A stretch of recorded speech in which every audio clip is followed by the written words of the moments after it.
Assalamu alaikum dear students. In our last class we have discussed about databases. We discussed different types of databases. We had also discussion on the structure of databases and database helper documents. Today we will continue from the point where we left. This is the last lecture in the database series. In fact, it is part 3 of database series. So let's continue. This is today's agenda. Today we will discuss about working with databases. We will see how to create the tables, how to view the records, how to sort records, querying the databases and generating the reports.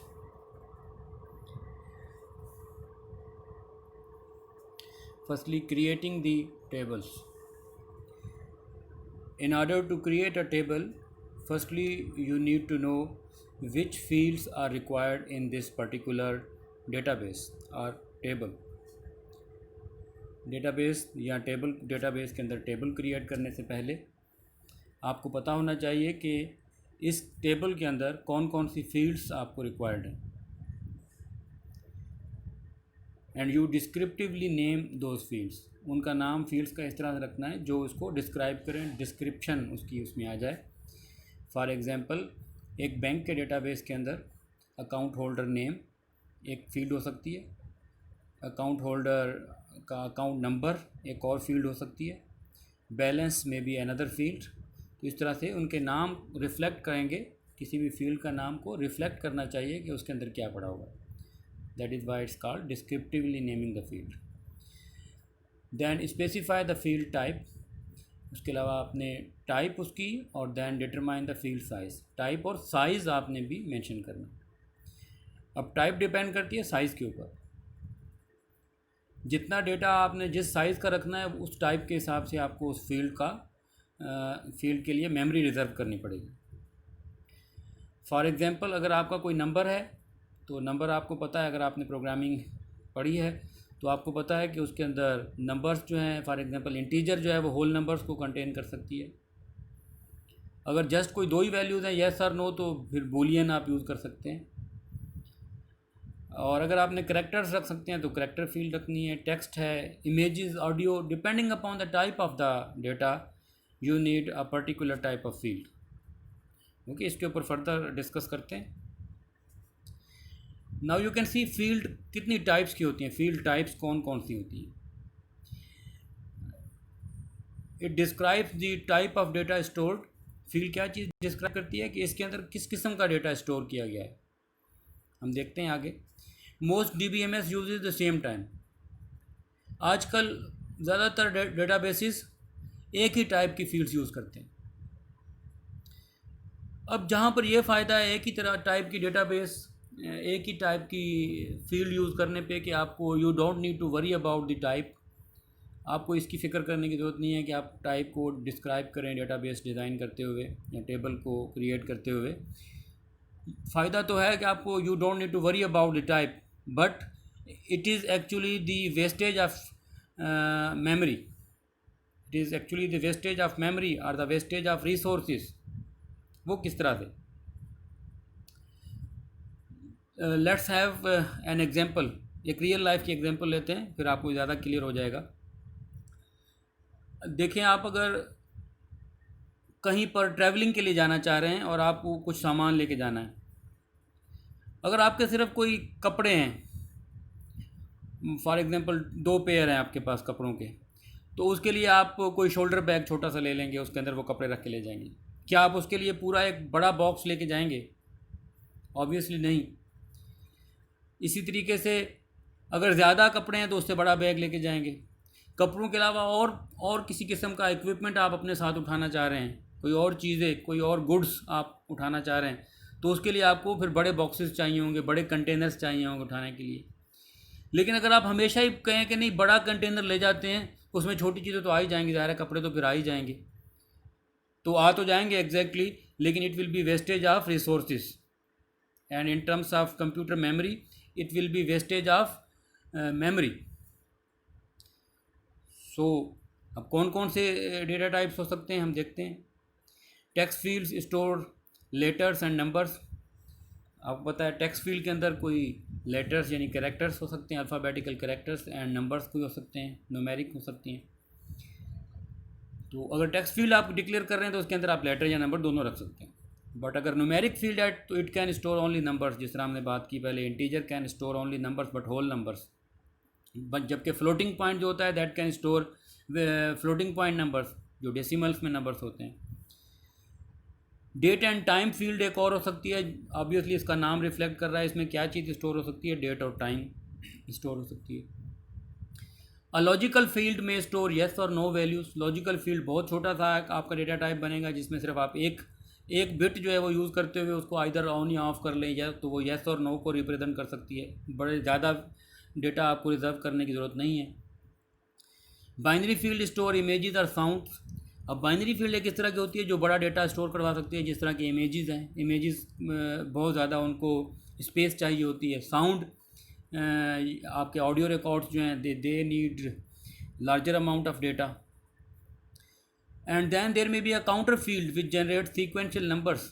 आपको पता है counter automatically number एक generate करता रहता है। One, अगर पहला नंबर आपने अगर अकाउंट होल्डर का नंबर सीक्वेंस सीरियल नंबर आपने 1 रखा है, दूसरा जो होना चाहिए 2, तीसरा 3, 4, 5, 6, तो ये सीक्वेंस में नंबर्स जनरेट अगर आपने करने हैं तो उसके लिए काउंटर फील्ड आप यूज़ करते हैं। ऑब्वियसली ये भी कोई इंटीजर टाइप होगी, but it stores it generates number sequentially. Memo fields store large amounts of data. Memo fields भी यूज़ होती हैं जिसमें आप ज़्यादा बड़ी तादाद में बड़ी अमाउंट ऑफ डेटा अगर आपने स्टोर करना चाहते हैं तो वो यूज़ हो सकते हैं। जिस तरह के इंटीजर में एक ख़ास अमाउंट है, लेकिन अगर for example if you take the example of MS Access, तो उसमें memo field can store 65,536 characters. इतने ज़्यादा अगर आपने डेटा चाहिए तो उसके लिए आप मेमो फील्ड यूज़ कर सकते हैं। So these are different types of field types which you can use in order to reserve the space for your data.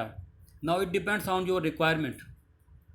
ये जो आप रिजर्व करेंगे ये आपकी रिक्वायरमेंट के ऊपर डिपेंड करता है। न्यूमेरिक फील्ड है तो आपने कितना करना है, टेक्स्ट है तो क्या करना है, डेट और टाइम स्टोर करना है तो उस तरह का करेंगे, लॉजिकल फील्ड है तो उस तरह का करेंगे, इमेजेस या साउंड को करना है, बड़ी फाइलों को तो बाइनरी फील्ड आप यूज़ करेंगे, ऑटोमेटिकली नंबर जनरेट करवाना चाह रहे हैं तो काउंटर यूज़ करेंगे।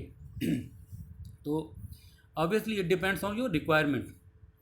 अगर आप इस तरह से कर दें कि जिस तरह मोस्ट DBMS की हमने बात की है कि एक ही टाइप का डेटा टाइप वो यूज़ करते हैं, उसमें सारे स्टोर करवा देते हैं, तो ऑब्वियसली वो कोई बहुत बड़ा कंटेनर है जिसके अंदर छोटी चीज़ें तो ऑब्वियसली आ ही सकती हैं, but it is wastage of resources.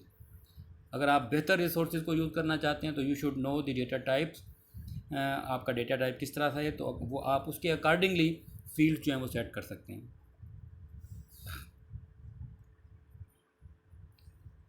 Now entering the data into a table. आपने अभी फील्ड सेट कर ली, उसके टेबल के अंदर, अब उसके अंदर आपने डेटा को एंटर करना है। एक तरीका ये है कि users type data into a field directly. Tables के अंदर डायरेक्टली आप डेटा एंटर करते हैं। अब आप में से किसी ने MS एक्सेस वगैरह में टेबल्स में डेटा इस तरह से एंटर किया भी होगा, तो एक तो तरीका ये है कि आप उसको डायरेक्टली एंटर कर देते हैं डेटा उसकी फील्ड्स के अंदर। Data must be entered accurately. अब जो डेटा आपने एंटर करना है that should be entered accurately. Accuracy उसके अंदर होना चाहिए। What does it mean? Third bullet इसको फर्दर बता रही है।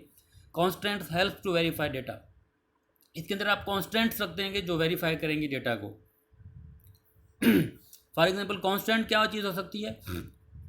अगर आपने पासवर्ड की एक फील्ड रखी हुई है तो उसके अंदर क्या चीज़ें होनी चाहिए? अगर आपने एक कॉन्स्टेंट रखी हुई है, it should contain characters as well as numbers. तो अगर आपने सिर्फ करेक्टर्स रखे हैं, नंबर्स नहीं रखे हैं, तो आपने देखा होगा कभी आपने रजिस्ट्रेशन करवाई हो तो उसमें एरर आ जाता है कि this field should must contain, password field must contain characters and at least 1 number या नंबर्स। तो दिस इज़ वन कंस्ट्रेंट। उसके अलावा और बहुत सारी कंस्ट्रेंट्स हो सकती हैं। फॉर एग्जांपल अगर आपने मोबाइल नंबर की एक फील्ड रखी हुई है या टेलीफोन नंबर की एक फील्ड रखी हुई है, तो it should not contain characters. अगर उसने आपने गलती से कोई करेक्टर एंटर कर दिया है, जिस तरह के 0 की जगह पे आपने O एंटर कर दिया, तो वो आपको उसी वक्त मैसेज आ जाएगा। It should verify the data that it should only contain numbers. Forms are typically use for data entry. जैसे हमने बात की है कि डायरेक्टली भी डेटा एंटर कर सकते हैं, लेकिन यूजुअली आप फॉर्म्स यूज़ कर सकते हैं। This is much better way कि आपको एक फॉर्म अवेलेबल हो जिसके अंदर लिखा हो कि नेम के आगे नेम एक लेबल हो, उसके आगे टेक्स्ट फील्ड हो, उसके अंदर आप नेम लिख दें, अकाउंट होल्डर नंबर लिख दें, बैलेंस लिख दें, मोबाइल नंबर लिख दें। तो ये सारी जो फील्ड्स हैं वो आप फॉर्म के थ्रू ज़्यादा बेहतर तरीके से, मोर इफ़ेक्टिवली आप एंट्री कर सकते हैं। तो इसके लिए फॉर्म्स यूजुअली यूज़ होते हैं। Now once you have entered your data, now next issue is the viewing the records। उसको रिकॉर्ड्स को आपने देखना किस तरीके से है। तो एक तो ये है कि डेटा शीट व्यू होता है। Data sheet view shows all records. Data sheet view में आप तमाम रिकॉर्ड्स देख सकते हैं, उसमें आप सारे के सारे रिकॉर्ड एक ही दफ़ा देख सकते हैं। Obviously you can apply filters which can limit the records shown. आप उसमें फ़िल्टर्स भी लगा सकते हैं जो रिकॉर्ड जो दिखाए गए हैं उसको लिमिट कर देंगे। लिमिट कर देंगे क्या मतलब, आप सारे रिकॉर्ड नहीं देखना चाह रहे मगर आप कोई ख़ास देखना चाह रहे हैं तो उसके लिए आप फ़िल्टर्स यूज़ कर लेते हैं।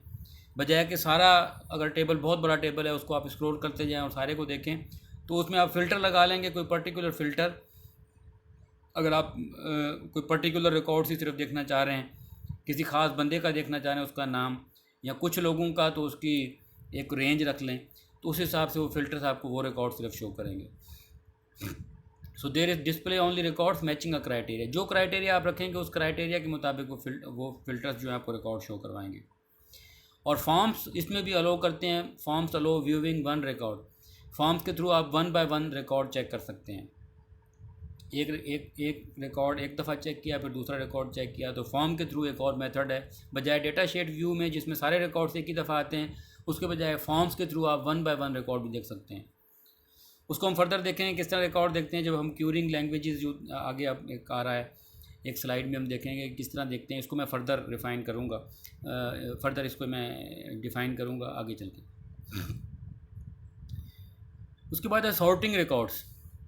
सॉर्टिंग रिकॉर्ड्स में क्या करना है, आपने किसी ख़ास ऑर्डर में रिकॉर्ड को देखना चाहते हैं। It is use to order records based on a field. किसी ख़ास फील्ड के बेस पर आप रिकॉर्ड्स को किसी ख़ास ऑर्डर में देखते हैं। और इसके अंदर एक सॉर्टिंग होती है, अनदर वन इज़ कॉल्ड सब सॉर्टिंग। सॉर्टिंग है कि एक क्राइटेरिया रखा आपने एक फील्ड के ऊपर, और सब सॉर्टिंग है कि किसी एक और फील्ड के ऊपर भी आपने क्राइटेरिया रख दिया, तो अगर टाइज हैं, कोई कन्फ्लिक्ट्स हैं, तो उसके हिसाब से आप रिकॉर्ड देख सकते हैं। So multiple sub sorts resolve ties. There are several types of sorting. For example alphabetically एक सॉर्टिंग हो सकती है कि ABC के हिसाब से आप देखें, फर्स्टली A आ जाए, फिर B वाले आ जाएँ, फिर C, जिस तरह के नॉर्मली होता है। आप रिकॉर्ड जब सॉर्टिंग करते हैं तो अल्फ़ाबेटिकली होते हैं। अच्छा, उसके बाद न्यूमेरिक नंबर्स के हिसाब से आ जाएँ, 0 1 2 3 इस हिसाब से हो सकता है। देन क्रोनोलॉजिकल मतलब जिस तरीके से उसको एंटर किया गया डेट वाइज, कि न्यूएस्ट रिकॉर्ड फर्स्ट आ जाएं या ओल्डेस्ट रिकॉर्ड फर्स्ट आ जाएं। ऑब्वियसली आप यूजुअली देखते हैं न्यू रिकॉर्ड फर्स्ट आएंगे, उसके बाद फिर ओल्ड की तरफ जाते जाएंगे। तो this sorting is called chronological sorting. Then ये अल्फ़ाबेटिकल या न्यूमेरिकल या क्रोनोलॉजिकल दोनों असेंडिंग या डिसेंडिंग में भी हो सकती हैं। असेंडिंग का मतलब क्या है, फॉर एग्जांपल अगर अल्फ़ाबेटिक है तो A से शुरू होंगे और Z पे ख़त्म हो जाएंगे, ये असेंडिंग ऑर्डर है, आगे बढ़ते जाएंगे। न्यूमेरिक में इस तरह, क्रोनोलॉजिकल में इस तरह से असेंडिंग और डिसेंडिंग हो सकता है। सिमिलरली डिसेंडिंग में क्या है कि Z वाले पहले आ जाएंगे, फिर आपका Y वाले आ जाएंगे, फिर X वाले आ जाएंगे, फिर W और A वाले आखिर में आ जाएंगे। So this is called descending order. So data can be sorted, record can be sorted in ascending और descending order. Okay, then come to querying a database. एक डेटाबेस को हम क्यूरी किस तरह से कर सकते हैं। क्यूरी मीन्स उसमें से क्वेश्चंस पूछना, पर्टिकुलर कोई रिकॉर्ड चेक करना। Query is a statement that describes desired data. किसी कोई ख़ास डिज़ायर्ड जो आपका डेटा है उसको अगर आपने देखना है तो क्यूरी उसको डिस्क्राइब करती है। List of fields can be modified.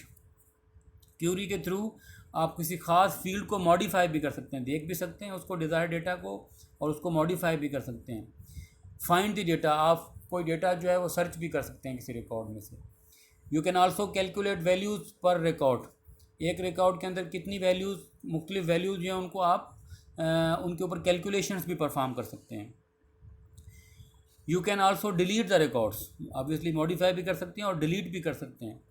most important DBMS skill. This is the most important DBMS skill. If you know the query language, any query language, then you can perform these operations very easily, like describing the data, like modifying the data, finding the data, calculating the data and deleting the data with the help of queries.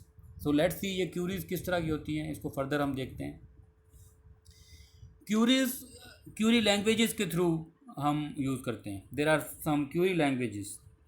All DBMS use a query language. तमाम DBMS या database management system softwares query languages use करते हैं. For example the very popular query language is SQL और structured query language. This is the most common query language. Other query languages are QBE, that is query by example, जिसमें आप example देते हैं और उस हिसाब से क्यूरी खुद बन जाती है. XBase, this is another type of Curie language. इसकी हम एग्जाम्पल्स देख लेते हैं फॉर फर्दर एक्सप्लेनेशन.